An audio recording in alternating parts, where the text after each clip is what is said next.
welcome or welcome back to the channel. Thanks for stopping by. I hope you're good and welcome to a new book tag. So recently me and Smash, aka Ash from Ash's Bookish Life, have been going down the D&D rabbit hole. We've had quite a lot of discussions about D&D. So I've been playing Dungeons and Dragons for nearly 8 years. I came to it quite late, and Smash has been a DM for, I actually don't know, but a long time. And we were just chatting about D&D in general, and it sparked off a book tag. So we have a book tag. We had so much fun coming up with these prompts, so let's go. Prompt 1. Everyone's dead. A character with a tragic backstory. This kind of comes from the way that, like, when you first start playing Dungeons and Dragons, when you make your first character, the backstory is tragic as hell. Saria, my half-elf that I've been playing for 7 years, she has a very tragic backstory. In contrast, the Goliath Barbarian that I played, called Bearheart for Smash's one-shot, had no tragedy. No tragedy. She was just here for a good time. So my answer for this prompt is Frankenstein. I feel like I've spoken about this in like every video recently, and I would apologise, but I just really love this book. So this is a different version to normal. I normally hold up the pink hardback, but this is the one that Jensen got me for Christmas. And I also absolutely adore this cover. And he's kind of there in like faded silhouette type thing. Anyway, it's a beautiful cover. It's a beautiful book. The tragic backstory is for Frankenstein's monster, the creation. When I first picked this up, I was expecting the monster to kind of be like the bad guy. And I had kind of heard things about like how it wasn't like that. But if you watch like adaptations, like movies with Frankenstein's monster in, aside from maybe the Van Helsing film with Hugh Jackman in, oddly, but if you watch any kind of like adaptation of Frankenstein, the monster is like, you know, is bad. It feels like the whole film is always focused on the creation of the monster and then him going on a rampage, and there is so much more to it. So Frankenstein's monster is created, immediately abandoned by his creator. He doesn't know anything about the world. He's basically a baby. So he is a newborn person, and he has no language skills. He can't like read or write or speak. He knows nothing about the world, you know, and he just kind of is like lumbering around trying to survive by himself. He finds a family that he has a connection with. It's a one-sided connection because they don't know he exists, but he like learns so much from them and then is immediately rejected.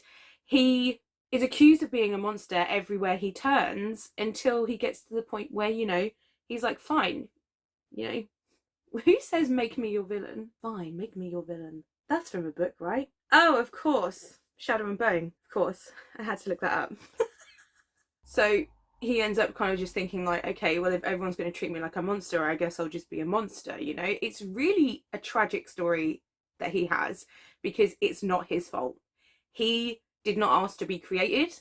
He did not ask to be created in the way that Victor created him. He is huge, he is scary, and it's not his fault. So I have strong feelings about this, okay? Prompt number 2 is roll Persuasion with Advantage, and that's an auto by author. I didn't get the books down, but I have quite a few auto by authors now, so I will automatically buy anything that V. Schwab puts out. Anything. V. Schwab is the author that got me back into reading after like a 5-year reading slump where I just didn't pick up anything or hardly anything, and now, you know, speaks for itself. So really, if my credit card is moaning, it's basically down to V. Schwab.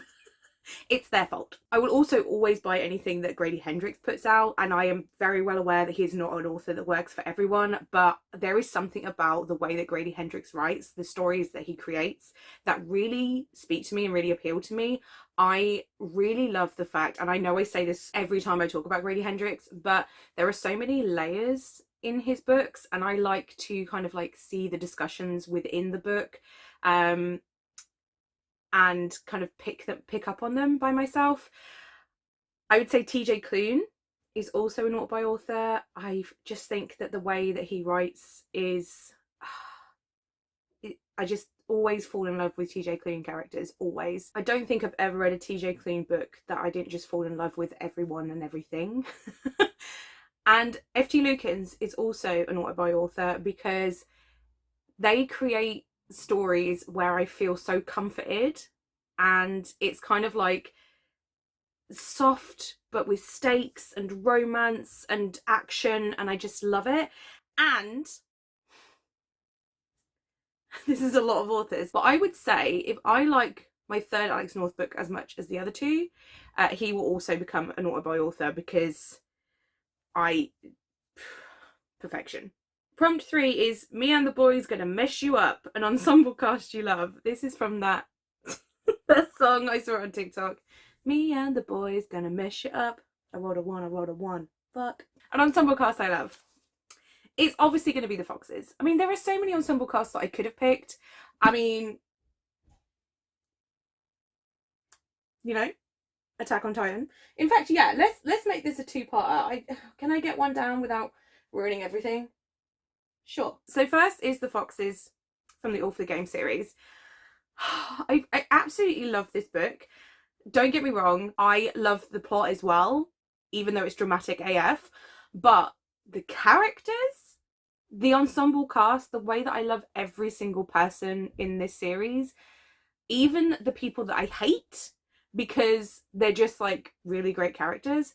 I love this series so much. Me and Emma definitely need to reread this year because, oh my god, it's been too long. In this, you're following Neil Jostin, who is basically on the run from his like mobster father, and definitely should not go to college, a high profile college, and play the most high profile sport called XC, which is a made up sport, okay? Because that will put him on television, and you know, he should not do that. But he's gonna. Every single character in this is so flawed. They all are on like this second chance because the coach, he only like picks people that no one else would give a chance because he believes in like trying to help the people that are struggling. And he's like, when no one else will give you one more chance, I will. The way they start off and the way they finish, like the growth. I've got to reread it soon. I've got to reread it, especially now that there's like a sequel series, or at least a sequel book. Yes. I'm so excited. And then obviously we'll talk about Attack on Titan, because why would we not? I genuinely think out of every manga series that I have read, every anime that I have watched, the cast of Attack on Titan is so special because every single character has something that I love. Obviously, it is no secret that my favourite character is Reiner. I've been quite vocal about this. I mean, I would show you his stuff, but he now has his own shelf. There's just something about Reiner, and it's so hard to explain what that is without talking about the series as a whole, which I cannot do because spoilers. But if you would like to know more detail on my connection to Reiner, and you've read the series in its entirety, then, you know, let me know. DM me and I'll explain. But genuinely, this cast is just amazing. Oh, just such good characters. So good. I love Attack on Titan. I know that I talk about this so often, but in a nutshell, you're basically following this guy called Eren who lives in this walled city with the rest of mankind, the rest of the survivors for mankind, because giant titans turned up and started like eating everyone, so they kind of walled themselves in like 100 years ago, and then one day this giant titan arrives and like is taller than the walls, and one of the walls gets broken and shit hits the fan, and then it's Eren kind of like out for revenge type thing. He wants to kill all the titans, and it's amazing. You should definitely read it. Continuing the song, I rolled a 1, a character that tries their best but keeps failing. Okay. Let's talk about Tokyo Avengers, and I mean it in the nicest possible way, but Takemichi, he is trying so hard, but it's not always going to plan. Tokyo Avengers is about Takemichi. He is kind of like not really going anywhere with his life. And one day on the news, he sees that the gang that he used to run around with when he was younger, which has turned into something really quite awful, has killed his high school girlfriend, who he never really got over. And something happens. And he ends up being able to go back in time, and he's trying to change it so that he can save everybody. He wants to save Hina, his high school girlfriend. He wants to save the friends that he had in the gang. And he kind of also wants to like fix his own life. So he's, you know, he's trying to do that. But everything that he does, right, I can see the intention, and it feels like it should come good. And yet, you know, not quite, but he's doing his best. He's doing his best. Sweet bean. Poor boy. Prompt number 5. Roll To Tame The Floof, a book with a dangerous creature that you'd love to have as a pet. Now, I will preface this by saying that there is absolutely no way that this character would allow me to keep him as a pet, but I want my own Ryuk, okay? I want my own Ryuk. I have my issues with Death Note, don't get me wrong. I think that this series is amazing for the first half, kind of loses its way a little bit, and then kind of comes good at the end. But one constant that is always good is my boy Ryuk. I think if I could like tame him, is the role to tame, if I could not necessarily make him like my pet, but just like my traveling companion, if I was in D&D, do you know what I mean? If I was on a D&D quest and I could convince him to join me as my traveling companion, like, he would be happy because I would just give him loads of apples. And if I could convince him to fight on my side, you know? Plus, he's just very entertaining. This is about a guy called Light who is a high schooler, and one day he finds this notebook on the ground. It's called the Death Note, or a Death Note, and it has been dropped by a Shinigami, one Ryuk, who is just kind of bored. Kind of bored, so he drops his like Death Note down to see what happens, and if you write someone's name in the book, they will die. And Light kind of is out to rid the world of criminals, and like he has an agenda, and it's a good time. Yes, it does kind of lose its way, but I still love it, and I especially love Ryuk. Prompt 6 is generally one of the most terrifying things that a dungeon master can do when you're playing Dungeons and Dragons. If this happens to you, the fear that sets in. DM rolls unexpectedly, a book that surprised you. So many times this has happened, and I'm like, why are you rolling? Why are you rolling?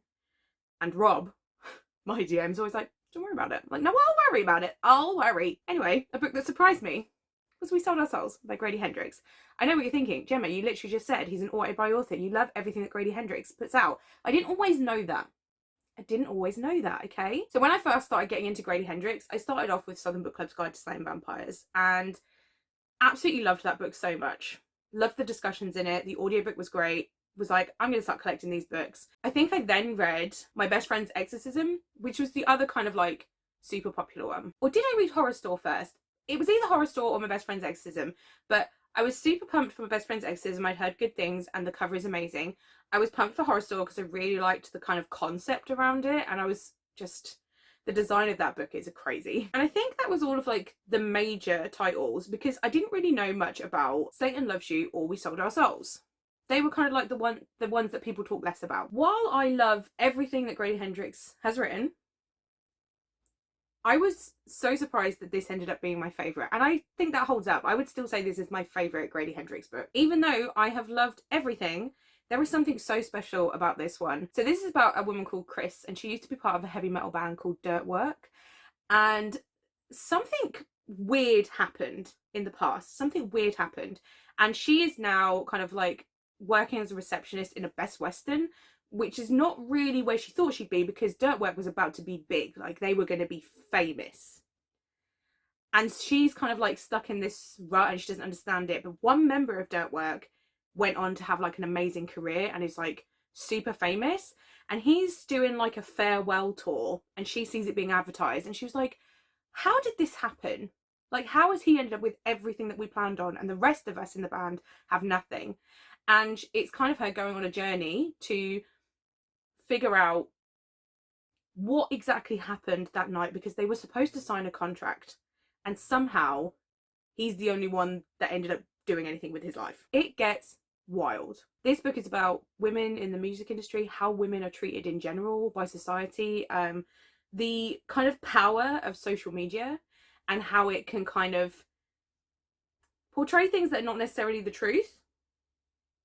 You know, it can be dangerous. And it's also just about like metal music, and it's amazing. It's so good. I remember lying in my garden reading this, and I don't read in the garden very often. I don't really like to go outside, but for some reason I think it was like a really nice day, and so I like laid a blanket out and I read this, and yeah, I stayed outside a lot longer than I normally would because I was just so engrossed in this book. Absolutely, hands down, my favourite Grady Hendrix. Love this cover. Just what a book. Prompt 7. I would like to rage a character with anger issues. For this, I've gone for Ichigo from Bleach. He is so quick to anger. He's fiery like his hair. So Bleach follows this guy called Ichigo who can kind of like see spirits, and then one day he meets this woman called Rukia who not anyone else can see, or not many people can see, and she is what's called a soul reaper, and she is here hunting down a hollow, which is basically like a bad spirit, and she is kind of injured, and she kind of passes over her power to him to fight, and he becomes a substitute soul reaper. I'm not too far into the manga. I'm technically not too far into the anime, but I am really enjoying it. I put it down for a while because there is an arc in the anime which is a filler arc, which I was like, if I don't watch all the filler, then the completionist in me will be mad, and I kind of regret watching it because it was not good. It was not good, and kind of put me in a Bleach slump because, you know, I even though I know it's not in the manga, I'm just like, oh god, I just don't want to.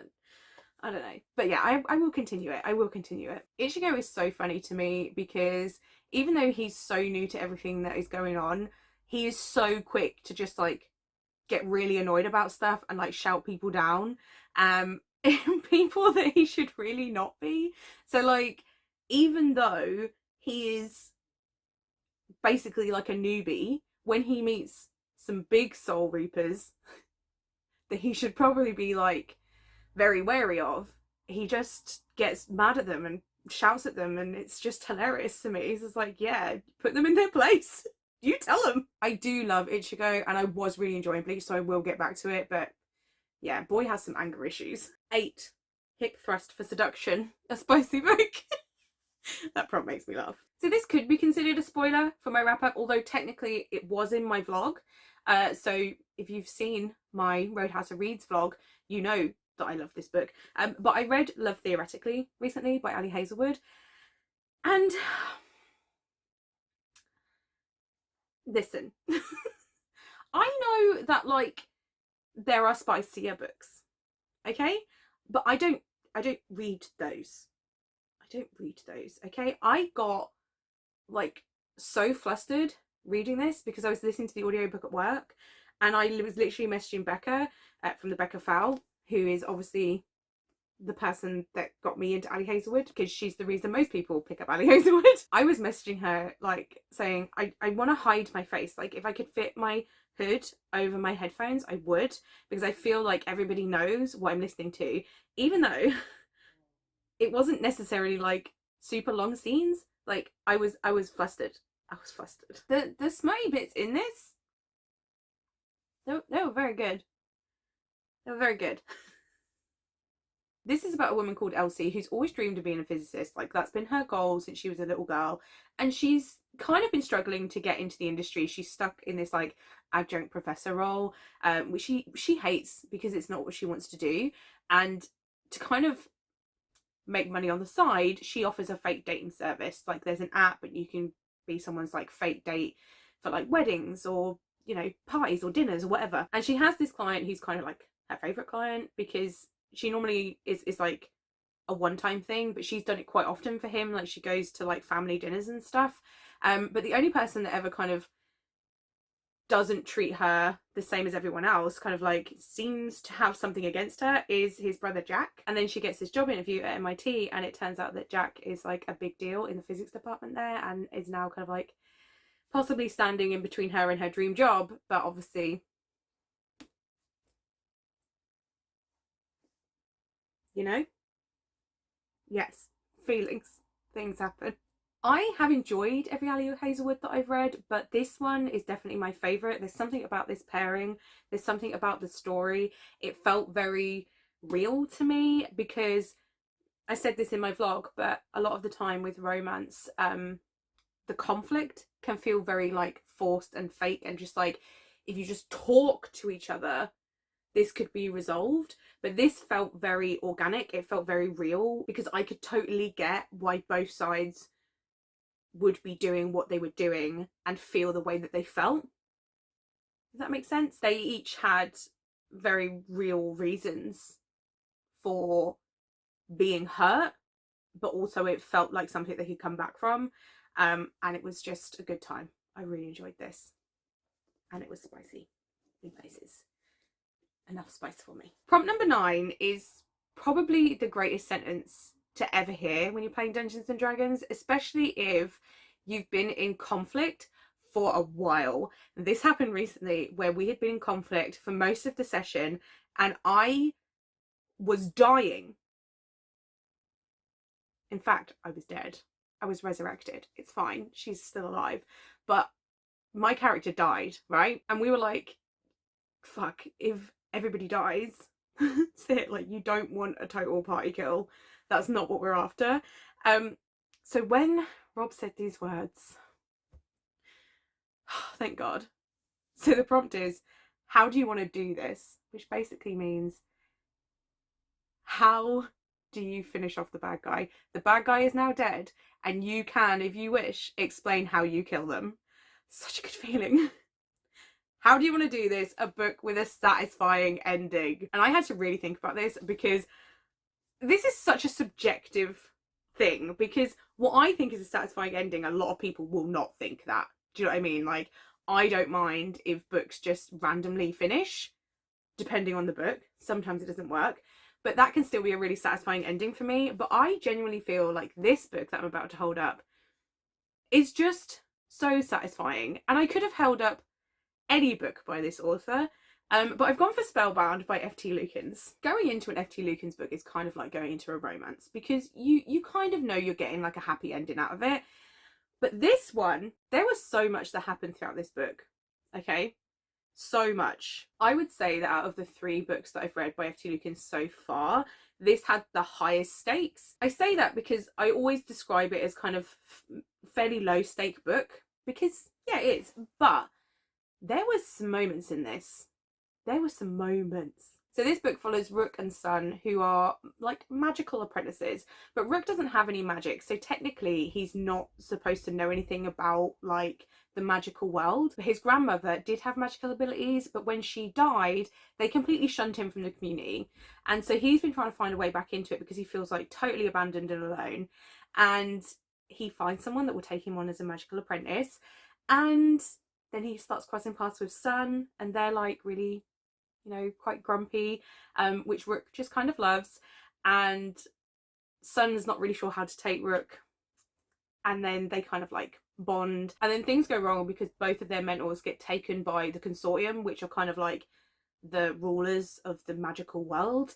And it's up to them to kind of like save the day. There's so much that goes in with like the consortium. You've got the relationship between these two and having that develop. You've got there's friction between the 2 mentors, and so much comes round into a beautiful ending that honestly just makes me so happy. I actually got the 3 F.T. Lukens books. I knew it was going to be an F.T. Lukens book, so I got the 3 books down and I read the ending of each one, and then kind of skimmed some of my favourite bits of this, and had to fight not to reread it. But that ending though, so hard to talk about, but that ending, so good. Me and the boys gonna mess it up. I wrote a 1, I wrote a 1. Fuck. And number 10, our final prompt is to gather your party and tag 3 friends. So I'm going to tag Lisa from Lisa Does Life, Hannah from Letter M, and Ellie from Bibbidi Bobbidi Books. I chose those 3 because I know that they also enjoy Dungeons and Dragons, but you do not need to know anything about Dungeons and Dragons to do this book tag. And if you would like to do it, please do. That's it for this book tag. Me and Smash had so much fun making this. So if you do decide to give it a go, I hope you have a good time with it. Remember to tag me and let me know your answers.